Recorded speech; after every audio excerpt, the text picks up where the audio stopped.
Welcome to Lingua Latina, Chapter 20, Grammatica Exercises. Here we have practice with all of the forms of the future tense. Here we have the tempus praesens, present tense, tempus praeteritum, past tense, and tempus futurum, future tense.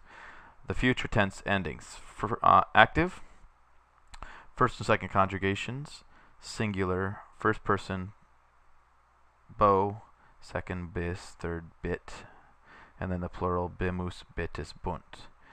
Third and fourth conjugations ace, et, amus, atis, ent. And below we have the passive forms, singular of the first and second conjugations, bor, buris, bitur, and then plural bimur, bimini, buntur. And the third and fourth conjugations are eris, atur, amor, amini, entur. So we get to practice adding a bunch of endings in here shortly. First we have vocat, videt, ducit, audit. He calls, he sees, he leads, he hears. Those are the tempus praesens, present tense. Vocabat, videbat, ducebat, audiebat. He was calling, he was seeing, he was leading, and he was hearing.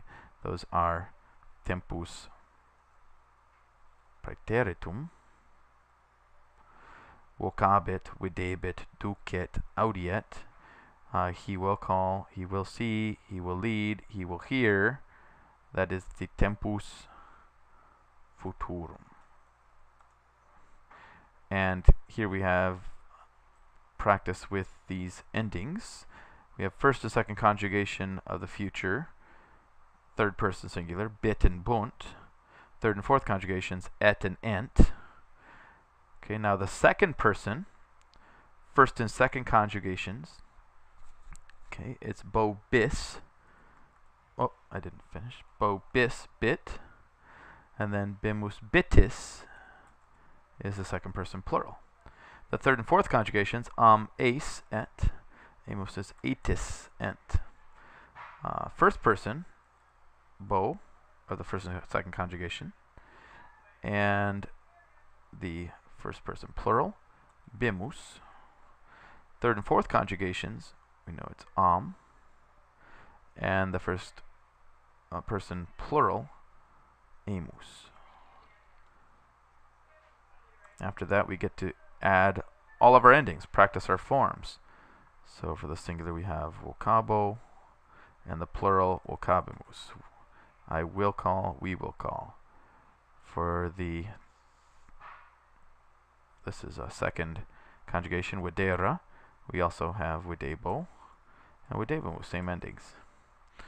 Okay, go ahead and go through all of these, trying to do them from memory, not looking at the chart unless absolutely necessary.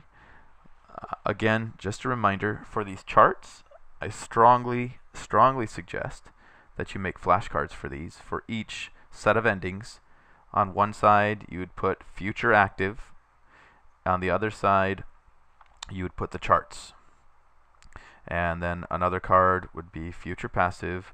On the other side you'd put your charts. We don't have that many charts now that you've done, so you could go back if you haven't done it up to this point and do it for the present, the perfect, the imperfect, and the future, and do separate cards for the forms of sum, any irregular verbs. And for wolo, like wolo, wis, wolt, do cards for those. And also for eo, ira, to go. We saw that in this chapter. You'd want to make a card for that. Any in the margin notes, anytime you're introduced to a new chart, that should go on a new card. Okay, so go ahead and try the rest of these, and after this, go back in, and it's time to get ready for your pensa. So the way to do that, reread your chapter, study the margin notes by doing the flashcards, by listening to the margin notes that I've recorded for you, and when you feel that you have mastered all of your grammar endings, and then go in and try the pensa.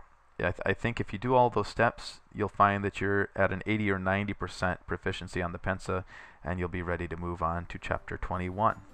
Buona fortuna.